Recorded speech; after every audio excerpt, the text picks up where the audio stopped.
आप सभी का मेरे चैनल में पुनः प्रणाम।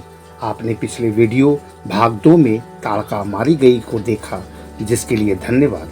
बस आप लोगों से अनुरोध है कि आप सब्सक्राइब और लाइक अवश्य कर दें ताकि मुझे मोटिवेशन मिले। तो चले भाग 3 की ओर। भारत के पूर्वी भाग में मिथिला है। त्रेता युग में वहां के राजा जनक थे। वे बहुत ज्ञानी थे। उनकी पुत्री का नाम सीता था। राजा जनक के गुरु का नाम परशुराम था।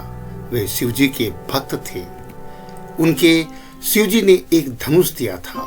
यह बड़ा विशाल और भारी धनुष था। परशुराम जी ने यह धनुष राजा जनक को दे दिया था। इस धनुष को उठाकर उस पर प्रत्यंचा चढ़ाना बड़ा कठिन था। सीता जब विवाह योग्य हुई तब राजा जनक ने उनका स्वयंवर रचाया, पर उनकी एक शर्त थी। सीता के साथ वही वीर विवाह कर सकता था जो शिव धनुष को उठाकर उस पर प्रत्यंचा चढ़ा दे। सीता के स्वयंवर का समाचार सिद्धाश्रम में भी पहुंचा।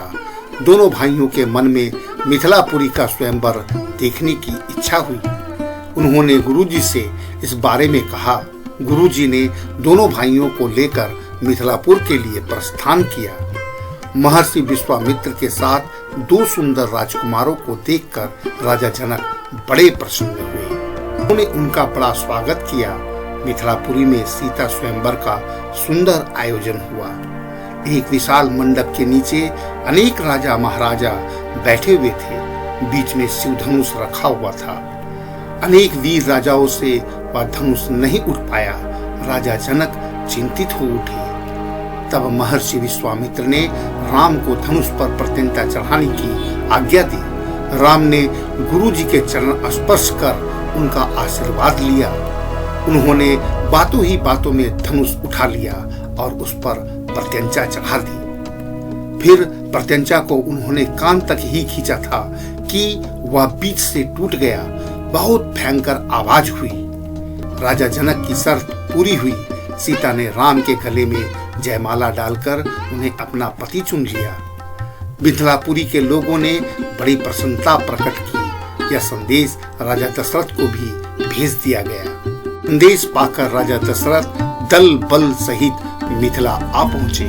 राजा जनक ने उनकी खूब आवभगत की। यज्ञ मंडप में विवाह का संस्कार धूमधाम से पूरा हुआ। सीता की 3 और बहनें थीं। अतः सीता का राम के साथ, लक्ष्मण का उर्मिला के साथ, भरत का मांडवी के साथ तथा शत्रुघ्न का श्रुतकीर्ति के साथ विवाह हुआ।